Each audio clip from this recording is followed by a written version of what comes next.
All right. I would like to welcome everyone here at Bonds Innovation Hub and everyone out there on Zoom to today's Akron Rotary Club meeting. And today it is Tuesday, April 26th in the year 2022. And we're delighted to have you all here. And we have a special day in store for you. And I think we're going to have a lot of fun with it. I'll be filling you in with more details as we get going.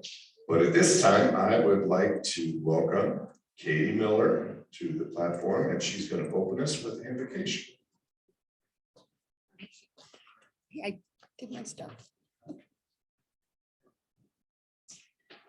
Okay, so last night we had the privilege of seeing the scholarship banquet for our 15 Akron Public School recipients. And the words that rang out from their teachers and mentors was their hard work, determination, and discipline and their work ethics. Then I came across this quote later in the evening in someone's closing email message, and it's attributed to author James Dobson, and it just seemed perfect. And it's, if one examines the secret behind a championship football team, a magnificent orchestra, or successful business, the principal ingredient is discipline. So join me for a moment of reflection. Help us to have discipline in our desire to do good. Help us to be disciplined in our quest to be honest and ethical in all our dealings. Help us to be disciplined in our service to others. And help us to be disciplined as we strive to fulfill our obligations as neighbors to our community, our nation, and the world. Amen. Amen. Thank you, Katie. Last night was really special, and you'll probably hear a little more about it. But at this time, I'd like to lead us in our Pledge of Allegiance.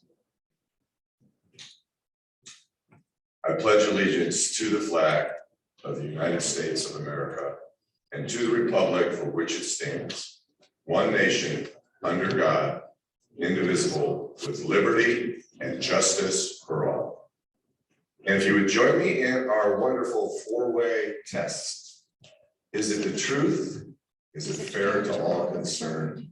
Will it build goodwill and better friendships? And will it be beneficial to all concerned? Thank you, and you may be seated here. And at this time, David Hall is our greeter. Thank you, Steve. We do not have any guests in person, and I do not see any online. So all members today. All right, all right. Well, these last couple of weeks have been exceptionally busy as far as our club goes. And of course, we did not meet in person last Tuesday because on Friday and Saturday out in Cuyahoga Falls at the Sheraton Suites was our district meeting. And I know that a number of folks from our club were there. When I was there on Friday for the luncheon, I did see 12 of our team, as it were, from the Akron Rotary Club. And so what I'd like to do is I'd like to open this up for any Rotary ambassadors. And I would say that if you were at the district meeting, that would qualify you as an ambassador. And so any of you who would like to share about the weekend events? Hi, Steve. I'll kick off. First, I want to thank Linda Farkas. She was integral in the entire conference weekend. She was the secretary of the conference, and her job was. Probably not. I think his goes louder. No, I don't hear well. Hey, excuse me. They just did. Hi, John. Hi, Cindy. We hear you. But it was a phenomenal conference. It was so good to have everyone back together. And I would say our breakouts were by far the best we have had in quite a while. Not just virtually due to the virtual aspect of the conference, but our team worked really hard to make sure we brought a really good to each and every conference that breakout that we had, as well as the main presenters. And we were honored to have a president's representative this year as well, Mary Beth Brownie Celine. And one of the big things that was announced was that our district has donated, what is it now, over $20,000 to the Ukraine cause. that is going through Rotary International. So we have done just a tremendous amount of donation to that cause. And Polio Plus also raised 10, I think around 10 to 12,000. So we had almost 300 people there, and it was just tremendous. Thank you for giving me a moment to share. You are more than welcome, and I'd like to just have Linda share a tad if she could, because here's what I want to say for us as a club. Linda will be stepping in as our new president in July, and over the last number of years, she has had consistent involvement at the district level. And so I think what we'll be seeing as we move into her year is more of a greater balance, as it were, with what we do here at Club and with what we do in the district, because we really do have a nice message to communicate. Steve Bosser. Steve Bosser. Oh, I was just going to say I enjoyed the lunch, and the highlight was the MC was Steve Warren, and he was awesome. So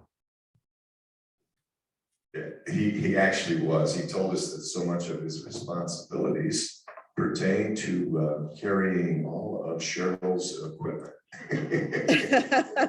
But he did a great job. But Linda, would you like to share with us a little bit about the time at the district meeting?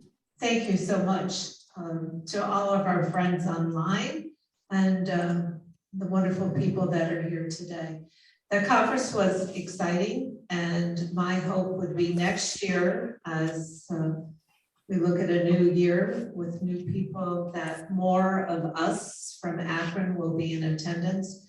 It's a great opportunity to network and be with other fellow Rotarians. We did do our kickoff to Houston in June. And as we look forward to 2023, we'll be in Australia for Rotary International, which will be an exciting time.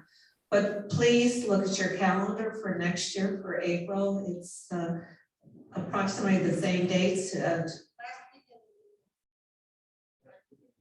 Last weekend in April, there we go. Cheryl just clued me in. So please put it on your calendar, save the date, because again, it's phenomenal to meet with hundreds of other Rotarians who feel the same way about our 4-way test and the good that we share, not only here in Ohio, but around the world. So please join me next year in 2023.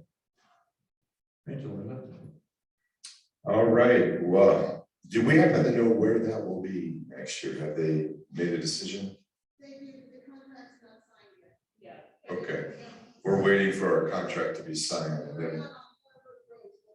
Okay, all right. Well, thank you very, very much. So we're going to move into Happy Dollars, and I did want to make a comment because Cheryl had mentioned about all of the money that this district had raised to go towards Ukraine, which is north of $20,000. And if you take a look at our particular club, I think when they total out the numbers, we have somewhere slightly over $3,000 from the Akron Rotary Club going towards Ukraine, and that is awesome. And I will tell you, because you've heard me share with our involvement in Ukraine, my wife and I having lived there, that is making a big difference in impacting the lives of, you know, over 40 million people. And just a little side note, Ukraine will win this war. They will win this war. And it's because of the help of this great nation, and other nations in the world are rallying to them, and they're giving them the necessary equipment and such. And freedom keeps marching on.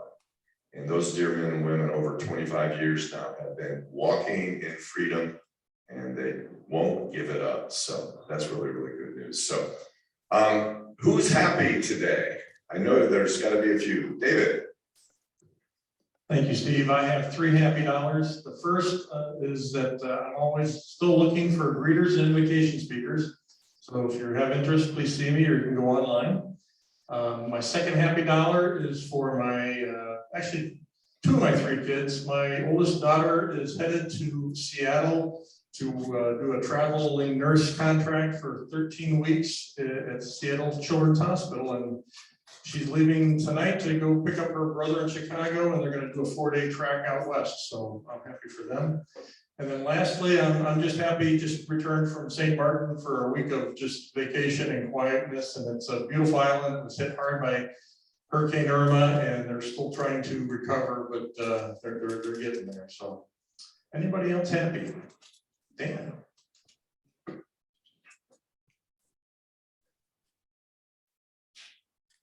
Yeah, thank you. I'm happy because I was just on a marathon trip. Went to West Hartford, Connecticut for my nephew's wedding. And you know the area, okay. And then from there up to Ottawa, and then I went through the Adirondacks, which was an interesting trip. There was snow on both sides of the road. To visit my daughter, her husband, and the 2 small grandchildren, 6 and 9. So it's been a great 2 weeks. Fantastic.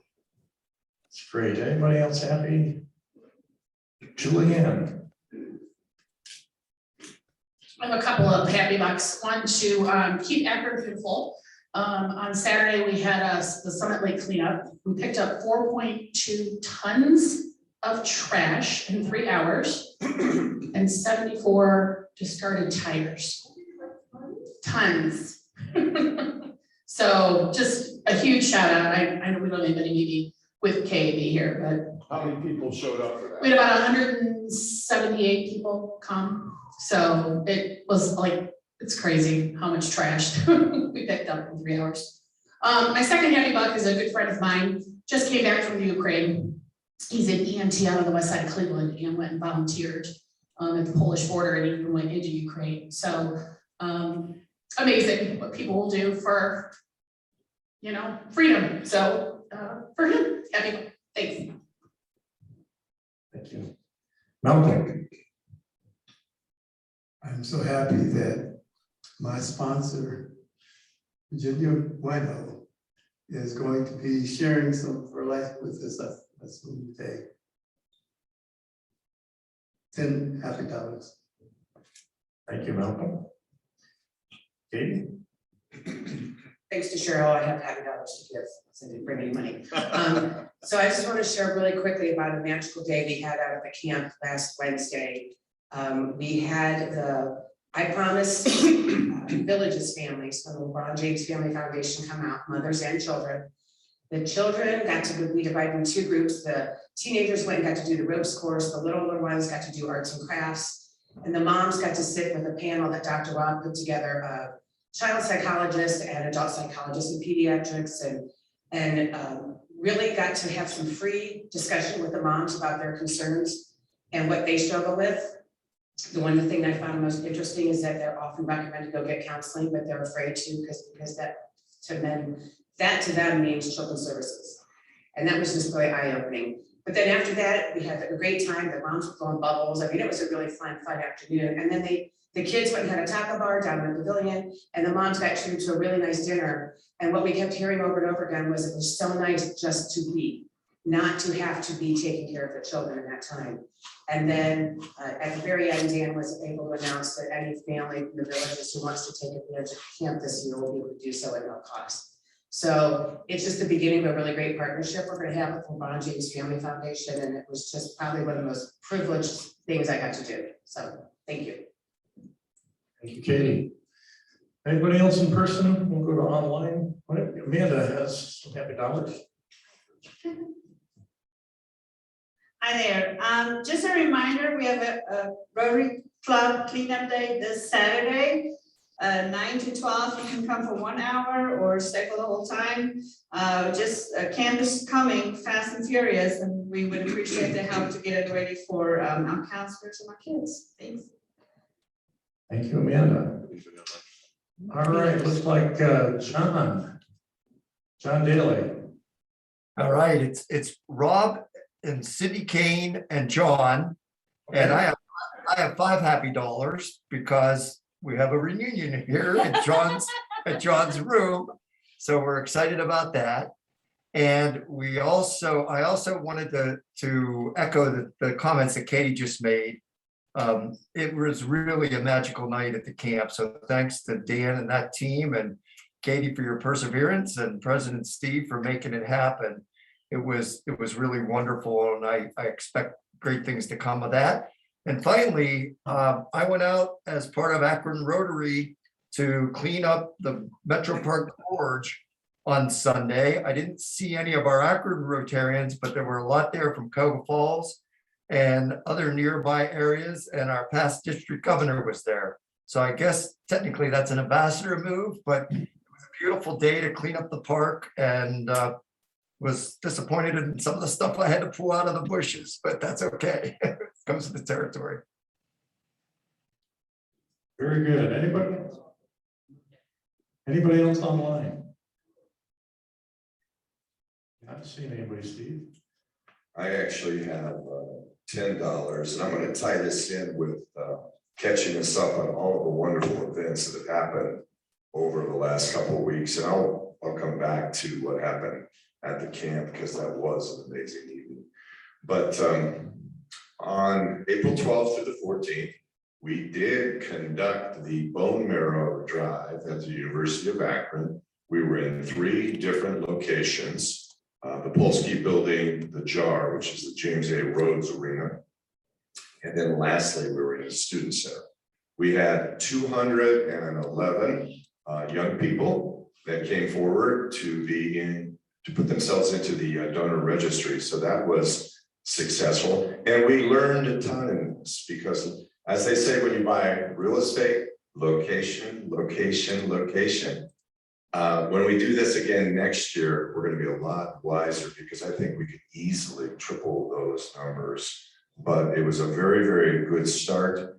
And in particular, I've got to thank Dr. Doug Hoskennect and Ann Jorgensen. And I will tell you, they are a powerful 1-2 punch when it comes to knowing everybody at the university. And the amount of respect that they garner is something to behold. I mean, the young people love them. And Ann works in the athletic department, so she knows all of the different teams and the athletes. And to see her with some of these basketball players, these guys who are 6'9", 6'10", and so on and so forth. It's amazing, because I guess if you were to give her a nickname, you could call her Mom. And that they respect her. And when she speaks, it's like E.F. Hutton, they listen. So we had a really good start, and next year we'll take it even to the next level. Then, of course, already mentioned, and Katie gets a ton of credit for pulling this together with Michelle Campbell, who runs the LeBron James Family Foundation, and had set up the meeting last summer. And this was when Dr. Rob was president, and I was his wingman, as he called me. And we sat with Mella, and we sat with Dan, and we began the planning stages of pulling off what actually took place last Wednesday. And I don't think there are enough superlatives to describe how that evening went. And let me say this, I've been a Rotarian now for 7 years. This last week, in seeing what was accomplished with our club, both at the camp and then last night, I can tell you, I am humbled to the core about the incredible work that we are able to do in sowing love and bringing solutions into this community. But the time out there, Dr. Rob, I'm glad you're on, because man, your panel of 5 with the psychologists and your doctor friends, there aren't enough words to even describe them. But the hubris, the humility, the reality of their humanity in sharing with these moms, and Katie made mention to it, there was a vast difference for these mothers versus children's services, and you could hear them exhale and they were receiving at a very, very deep level. And Dr. Rob and his team did not get to stay for dinner, but Katie and my wife was there with my son. And to the person, these mothers, each of them had hope, and they were walking a lot lighter, and they were already asking, can we come back? And so it's begun. And Michelle and Erica, who actually is the right-hand person with Michelle, were blown away. So, and by the way, we had a very special guest out there too. LeBron's mother, Gloria, was there, and Gloria was very much taken with what was happening. So all to say this, our camp, and Amanda made the announcement about the cleanup, our camp is a rare jewel. It's an absolutely rare jewel. And if there's one thing that this club does speak eloquently and lovingly, it is about kids. And so what an amazing evening. And Dr. Rob, thank you. What you pulled off, I'm sure even surpassed your wildest dreams, but wow. And those dear women are looking forward to what is next. And so I'm very proud about that.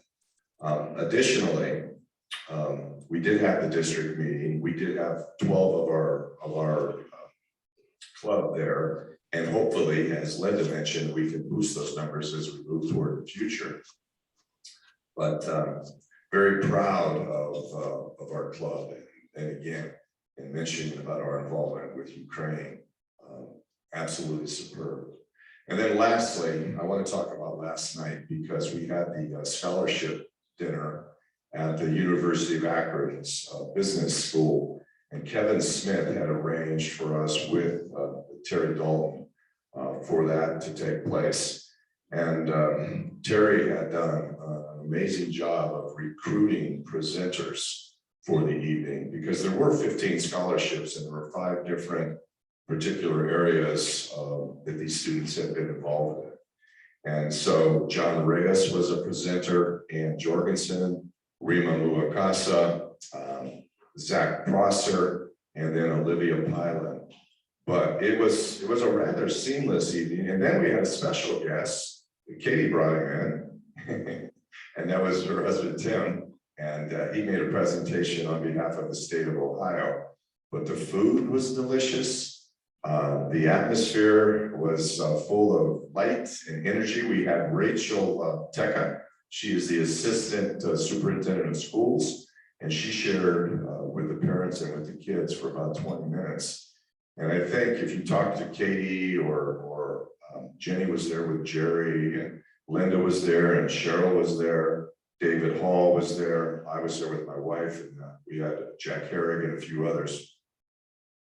These kids are, I don't know, another planet. They're an amazing group of young people. And as Rachel pointed out, if we all sit back and think, the last 2.5 years with having to interface on a daily basis with COVID, these kids are to the moon. I mean, they're that gifted and that talented. So Cheryl, I think you have something you want to share. I do. Not to get off your subject, it was a tremendous evening, and I thank both the team that put it together. But to go back to the district conference, it actually reminded me of something. You will see it in the newsletter, but our own John Reyes received an award called the Dick Pitcher Award, Richard C. Dick Pitcher Award. This award is given once a year for someone who has gone above and beyond for the youth in our district. And John has certainly done that with his Youth Protection Committee, all the things that he has drafted and put into play, all the processes. So we're very proud that it was awarded to him this year. Thank you for sharing that. And I'm going to come back to last night for a minute because I want to wrap that up properly. Terry Dalton's online, and Terry does a tremendous amount of work on pulling together the Zoom aspect with Cheryl. Brian Casarco has helped out. But last night, I guess you almost would have had to experience it, but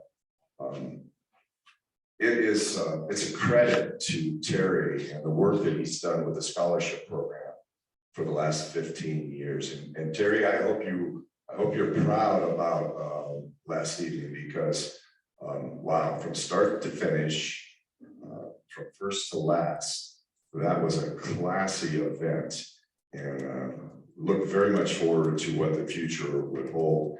And just want to say how thankful we are as a club to you, Terry, because you've done this year in and year out.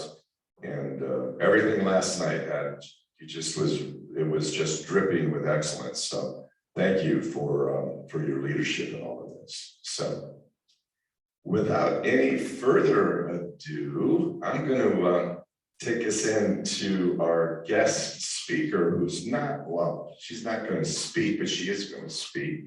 And I want to invite Ginny Wojno up, and we're gonna do a little bit of an interview. And if you recall, a number of months ago, we had a similar interview with John Daly. And if you've been around our club for any length of time, you know how fortunate we are. And David, can I get that other microphone? You know how, you're gonna come on up here, dear. I've got a chair for you. If you've been around our club for any length of time, you know how fortunate and how blessed we are with our membership. And what I mean by that is this. We're known as the youngest club in District 6630, but one of the things that drew me to membership here 7 years ago was the balance of the generations that are represented. And we're fortunate. We have the gray hair, or in some cases, the no hair, and we have the wisdom that comes with it. We have the middle-aged people, and we've got younger people. And what's awesome about Rotary, and if you take a look at some of the people that we've even lost in the last few years, is how rich we are in relational capital, as it were. And that is so true. And so in my 7 years, and in particular in the last 4 years, I've had the opportunity to get to know this wonderful lady, who you're going to get to know a little bit better today. And she is 92 years young and still going. And I would just simply say, as my wife will often comment, she says, Ginny Wojno is my hero. And my wife doesn't throw around compliments like that very, very easily. But I want to share with you today and have her share a little bit of her story, in that oftentimes, you know, we don't have a tremendous amount of time to do a whole lot of one-on-one fellowshipping with each other. But I've been fortunate, my family's been fortunate to be to her home for dinners on 3 different occasions. And we've been over there for some other groups that she's hosted in her home.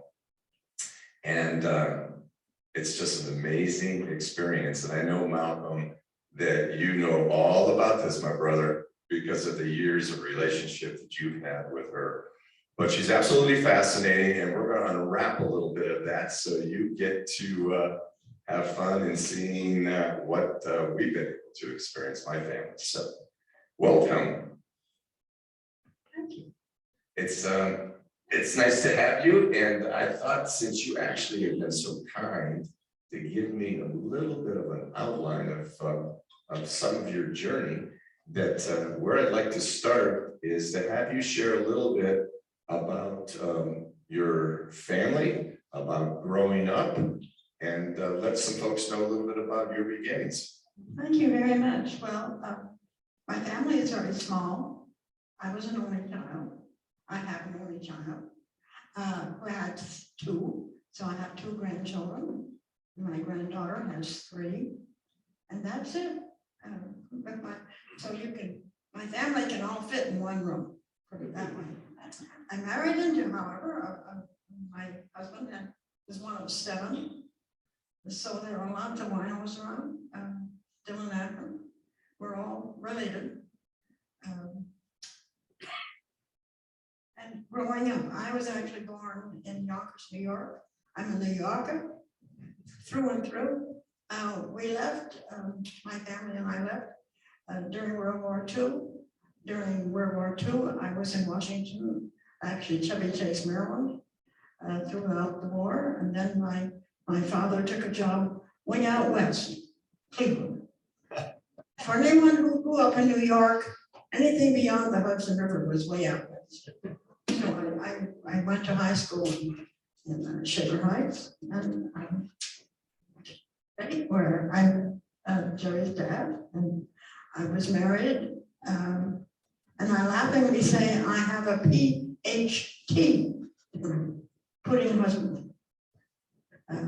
He was going to school on the GI Bill and working at Goodrich 6 to midnight as a rubber worker. And there wasn't time for him to do research in the libraries. And so I went down and did his papers. I did the research because I had a good background in that from Shaker. And I did the outlines, the 3x5 cards.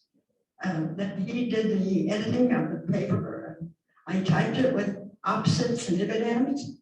If anybody remembers, that's footnotes. And so, Yes, I do want you to tell us about your profession because you had my wife and I in stitches. well, my dad was a little upset because I wasn't helping with the family income. And he had a friend who owed him a favor. And so rather than paying the favor back, he hired me as to do general office work. I was okay with that because I had worked summers and spelled off girls. So I was employed by Atlas Laboratories, and their major project was called ANCA. It was supposed to be help for those who had acne. I don't know, I never used it, so I don't know. But at any rate, Marie, who was the office lady, said maybe I would work on better on the, she wasn't happy with me in the general office because she did it all. So I would be on the assembly line. And the screen was made in the kind of an inverted cone with panels inside with a pharmacist who lifted the lever and the cream came into little Jerry's laughing at me. No glass jars. And then there was a series of rollers that went down to a slant with a long table like this, where we were all sitting. And I sat right next to the rollers. And as the jars came down, I was first to knock down the curl on the top and then put a top on and pass it. Next door, we'll put the label on it. Well, I have to tell you what my title was, first of all. When anybody asked what was my last paying job, I say I was a top screwer and a prophylactic. Now, because my job was to put the tops on as these jars came down the rollers. We had two different kinds of tops. We had the screw and the lug. And so I had my tops on. So it was, but the problem was, as I came down, I lifted up the jars to ascertain if it needed a screw or a lug. I very carefully screwed it and I handed it next. But this took more time than the bing that I was supposed to be doing. So unfortunately, the jars came down and then the jars went back up.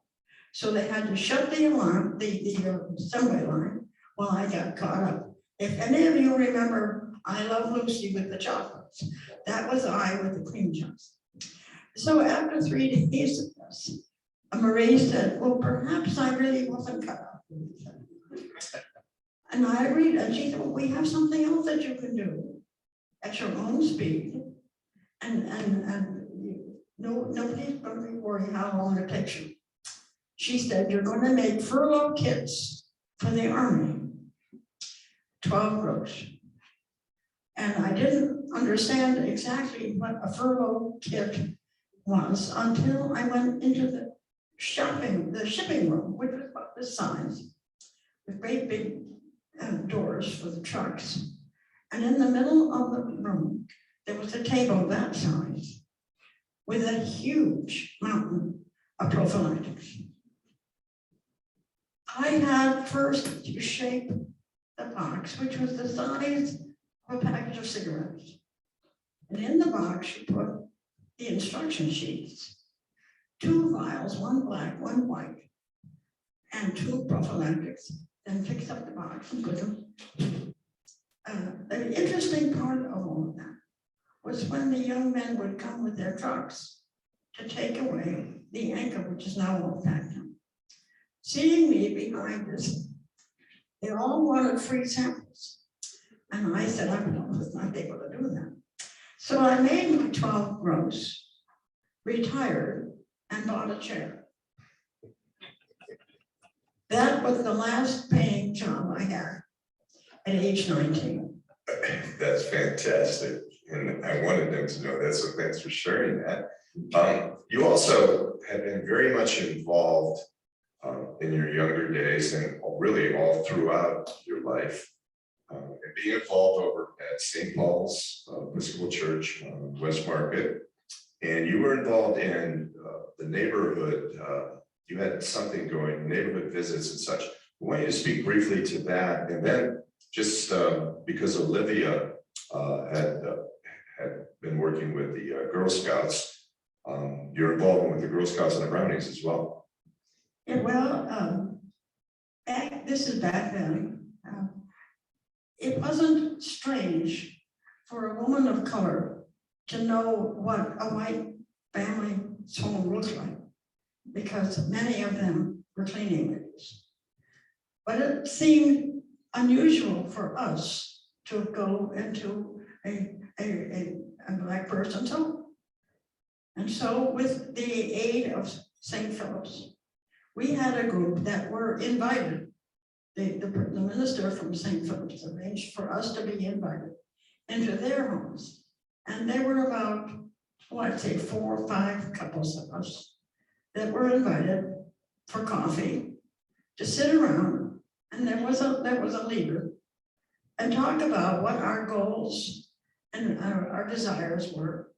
And we discovered early on that their houses looked just like our houses. Their needs and their wants for their kids were exactly the same. And it was a wonderful opportunity for us to meet on a totally different basis and see how similar our ideals and goals were.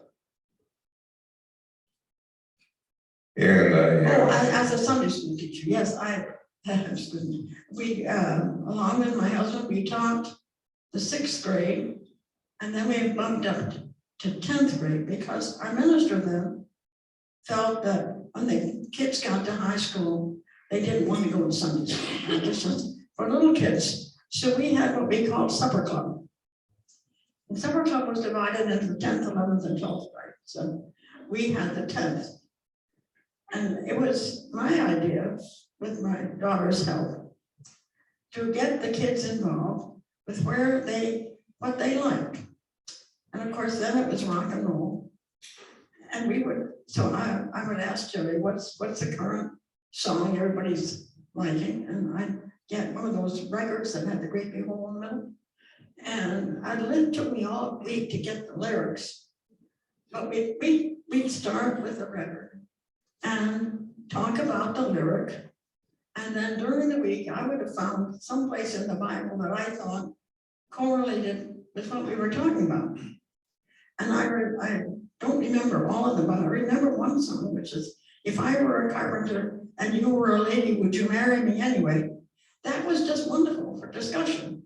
But unfortunately, I wasn't following Cedar, which was our course, so I was fired. well, you know, and one of the times that my family had been fortunate to have dinner at Jenny's home, which is over by the Akron Zoo, her boyfriend, Frank Harvey, 91 years of age, they had prepared a lovely dinner and we sat out in your gazebo And I remember my wife asked you a question, and I wanted to insert this, we're gonna continue on. But she said, so Jenny, and at that time, she was 91, she wasn't yet 92. And she said, so you've been in all these different decades, and you've had all these different life experiences, and out of all of them, what is your favorite decade? Now, it wasn't even a nanosecond in her response. And she said, oh, that's easy, right now.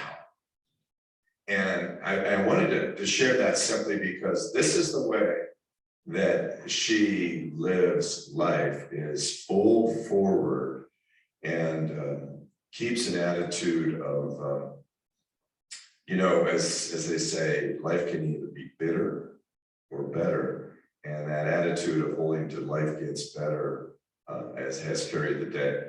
But in continuing on, I wanted to go to this next phase. This takes us back into the late 60s, as it were. And there was a war that was raging in Vietnam. And you being you felt you wanted to do your part. And I wondered if you would share what prompted you to get involved from the state side and share a little bit about that. Thank you, yes. Well, I was an anti-Vietnam War person. And at that time, my husband was what we used to call a hawk. He was a Dixonian, Nixon. And so I knew that I did not feel that I wanted to march or be visible because this would hurt my husband. But what the Beacon Journal was printing names of servicemen, and they urged us to send, was around Thanksgiving, greeting cards overseas. So every night I would write, I got a pad of paper that had a joke on it. So if they didn't like the letter, they had a joke. And I wrote to one of the names every night. And if anybody wrote back, then I wrote to them for the whole period they were in the war. And when they came home, I had them all for dinner. Fortunately, I never lost one. Then I also sent cookies. And I'd ask all my friends if they bought coffee, please buy it in a can. Because I sent the cookies in a coffee can. Having traveled enough, I knew what happened to luggage on airplanes. So I thought they're just gonna throw these cookies. So in between each layer of cookies, I put the little marshmallows so they wouldn't crumble on. And one of my favorite letters from overseas, from Vietnam, the fellow said, thank you so much for sending the cookies. We love the marshmallows.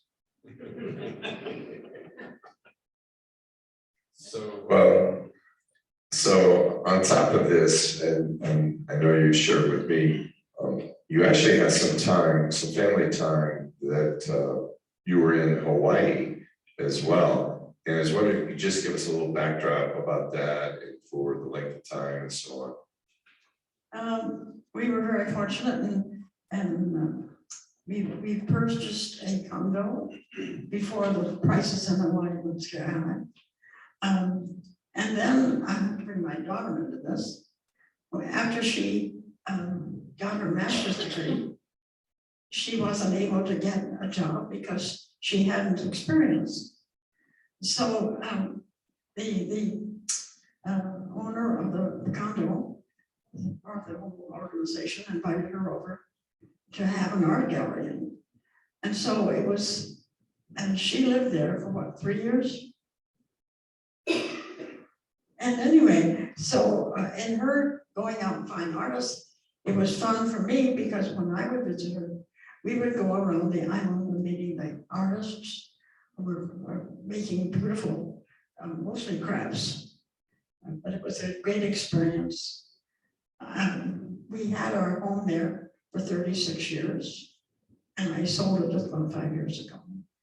It was a marvelous experience. People over there are they're very, the travel agent will tell you that Hawaii is this great melting pot, but it really isn't.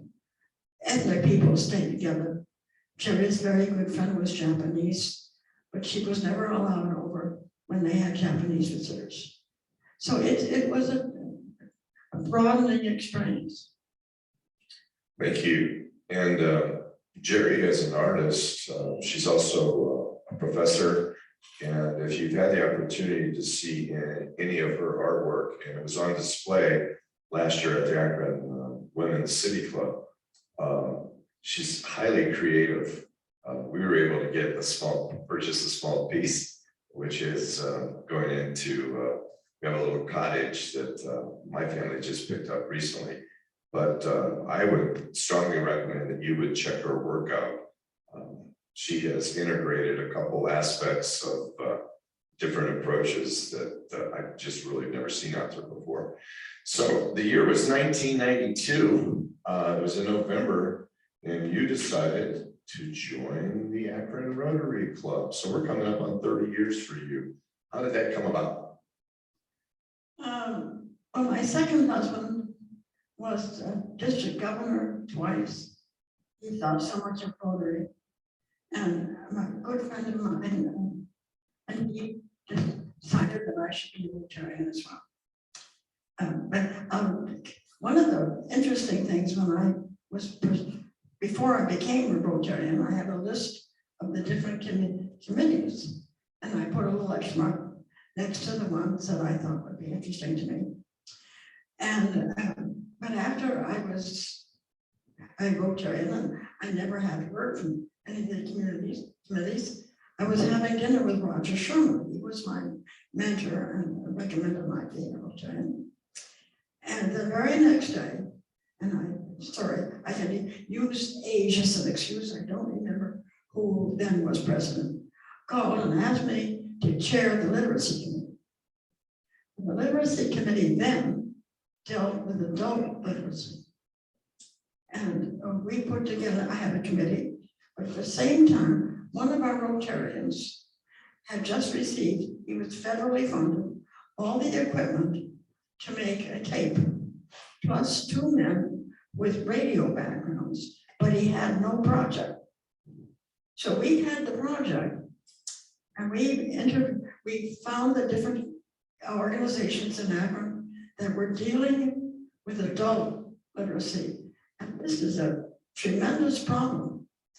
These people aren't at all mentally, so they just have arranged it so they never had to learn to read.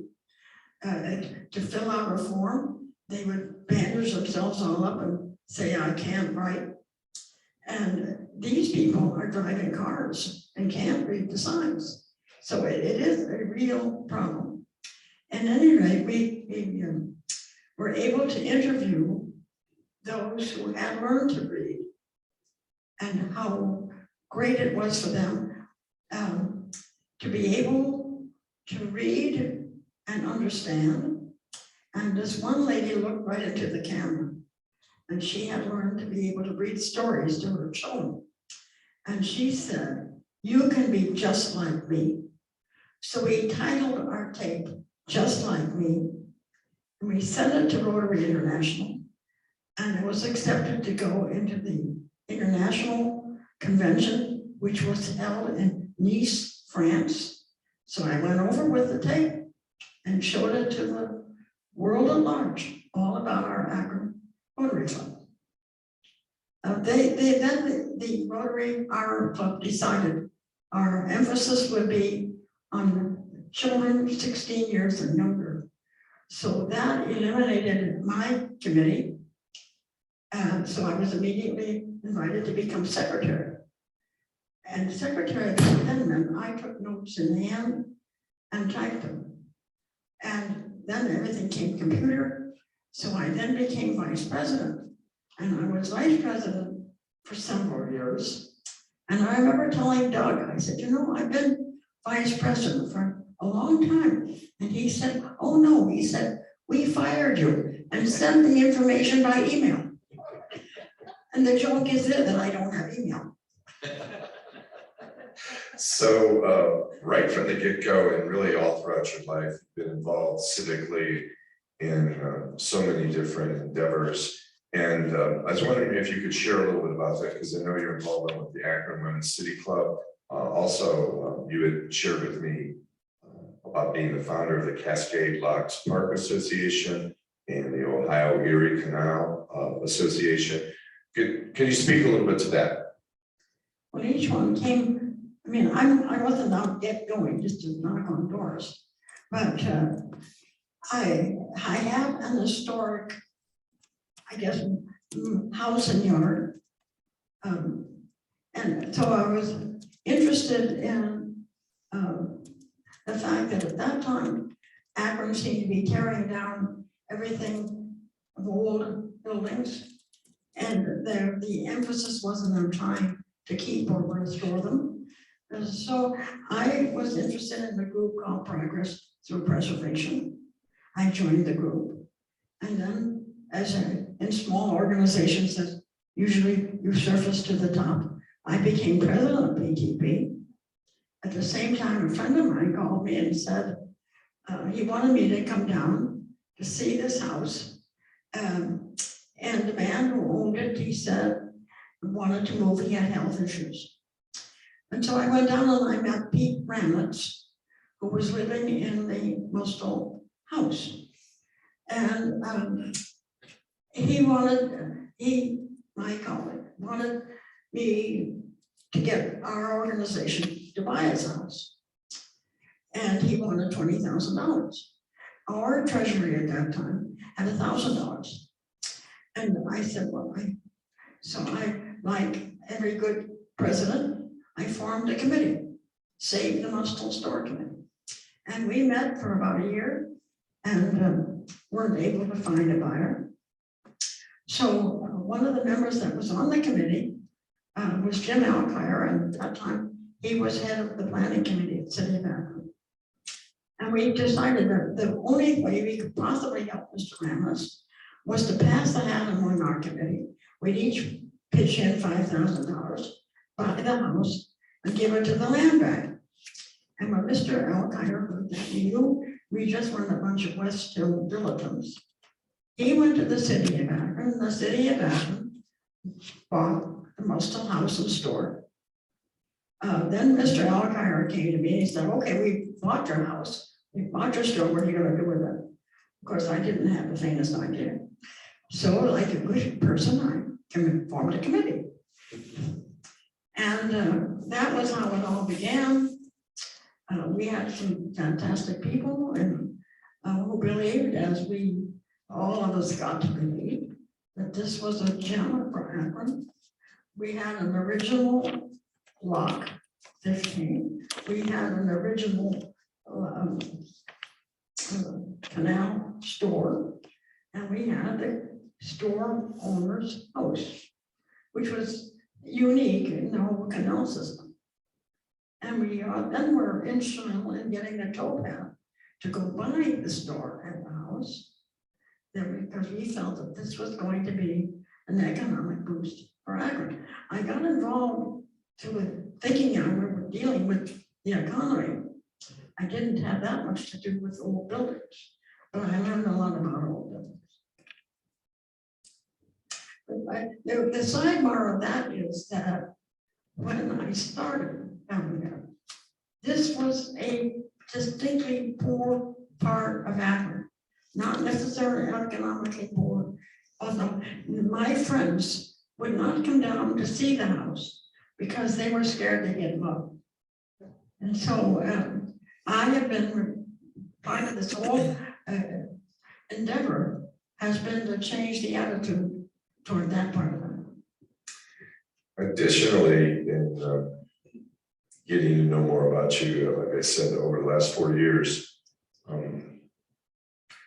Miss Ginny is very, I can say this because you're too humble, you would never say this about yourself, but she's exceptionally cultured. And what I mean is she loves the arts, and it's made manifest in seeing how her daughter has totally embraced that and is such an outstanding artist. But also your involvement with the Coach House Theater and I know you really appreciate good wines, and we've been able to partake a little bit of that.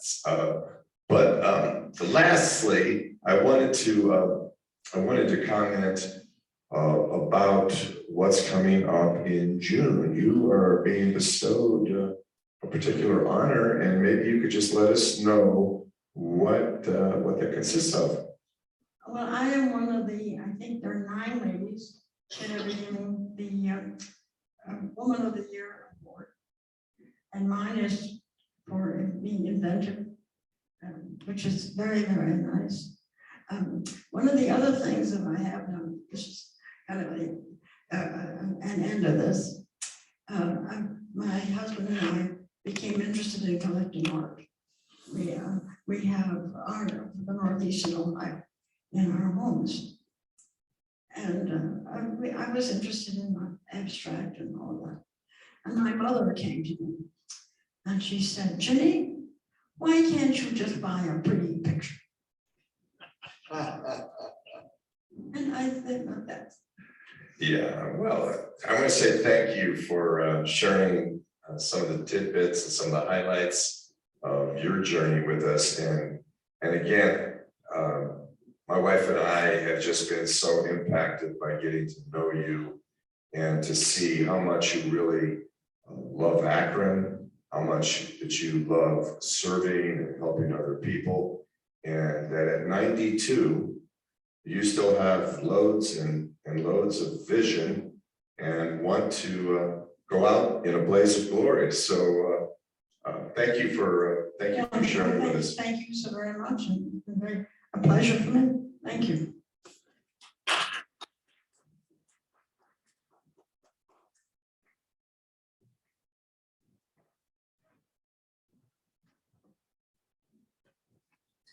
And if you'll just come up here, we're going to have you pull the winning ticket for today. 131, last 3.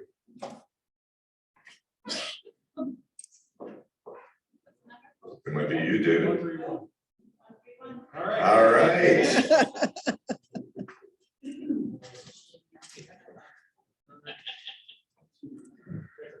Jack of Diamonds.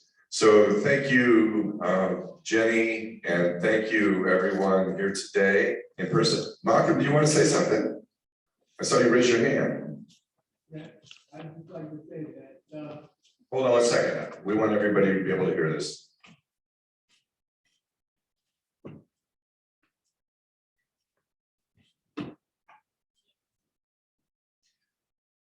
Yeah, I'd like to say that Virginia is quite modest, and there's just a lot that I've known about that she's been involved with that she didn't necessarily talk about. But one of the things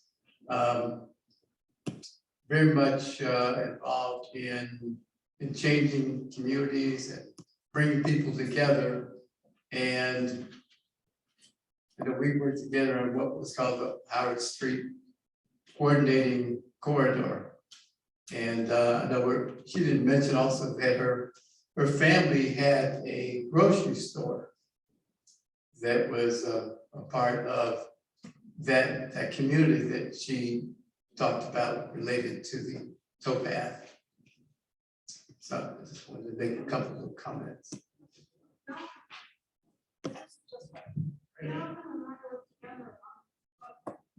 What we call the Howard Street Corridor Coalition, because everyone of an African ancestry and who's been in Akron long enough has a connection to Howard Street because of this integration, what we call it. The Black people weren't able to even stay in hotels, and so there were hotels, there were barbershops, doctors and lawyers were all concentrated along Howard Street. And so our idea when we had the Cascade Club, Cascade Lock, was to have the mom and pop centered at the store, then across the street to emphasize the development of mills, flour mills, and then up Howard Street, we would bring back the jazz. Because in the 30s, and maybe in the 40s, the finest of the jazz musicians all performed in Akron. But performing in Akron and staying in Akron meant that they had to be on Marrow Street. So we wanted to emphasize to bring out the great things that happened on Marrow Street. And Malcolm worked with us, Ginny Maddox was part of it. And then we had one of our successful fundraisers was at the Interbell nightclub. Used to be the Roxy Theater, which was built for the Black community. And so we had the hot jazz on Howard Street. And we brought the two communities together. And we had just a great old time. And we never made so much money as we did that night. Hey, hold on to that microphone for a second. Give that back to her if you would kindly. Thank you. I know that you are a host extraordinaire. Do you still like having people at your home? Is my question. Oh, very much so. I don't do it as much as I did before, but I love to have people. If you were given adequate support, and I do mean adequate support, would it be a burden or a blessing for you for consideration? I would have asked you this privately, so forgive me. If we were to give consideration to an after hours for Rotarians, would it be a blessing or a burden? Would you like to come? I'd love to have you. Oh, where I do it? I have, what was the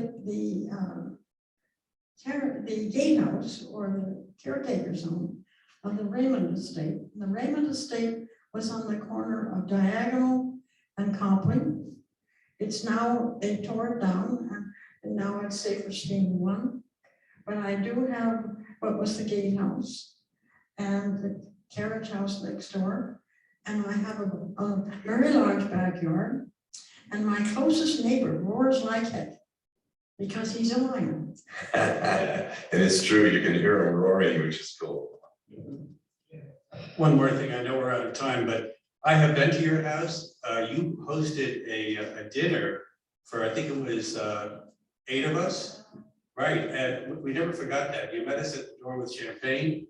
I mean, it was amazing. So thank you for that. You were also my vice president, among other people, when I was president in 2009, 10, I think. And by the way, I was born in Queens, New York. So the Yonkers is actually north of New York City. A lot of people don't know that, right? Right. Okay. So anyway, thanks for what you did for me. All right, we're going to wrap it up here. Thank you, David. Thank you, everyone. And thank you, Jenny. You know, there's a lot going on in today's world about diversity and inclusion, and rightfully so. But in her life, that started a long time ago, and Malcolm could attest to that, and so many others can as well. But let me just say this, because we talked earlier, and Linda had shared about the great results, and so did Cheryl about from the district meeting, and about what this club does, monies raised, and all of our involvement. And just take a look at the banner about how many district governors we have had. Amazing, amazing. But the real magic in this club are all of you. And having the opportunity to hear a testimony of a life that's 92, she's 92 years old, but to hear a little bit of her story, I hope it was encouraging and energizing, because if we are fortunate to live 92 years, then maybe we can continue to spread more of the love and the service and the impact that the Akron Rotary Club has continued to give through the years. So thank you all for coming. Thank you everyone out there, and have a great week, and God bless you.